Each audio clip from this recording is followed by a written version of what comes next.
Hi, this is the HUAWEI Nova 11 Pro and I'll show you how to customize Always On Display option on this device.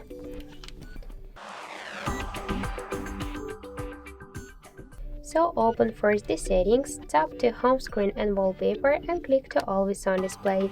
Here we could switch the display mode to show it by all day, to set the schedule and tap to show. Go back, here we could use one from these tabs or to set our custom image, to use graffiti, artistic, analog clocks, digital clocks, or to use online tabs if you want, but to use the online tabs you should use the internet, the Wi-Fi or mobile data. For example, let's select one from these available artistic tabs. We could select them. We could use the switcher to show the date and battery and notifications.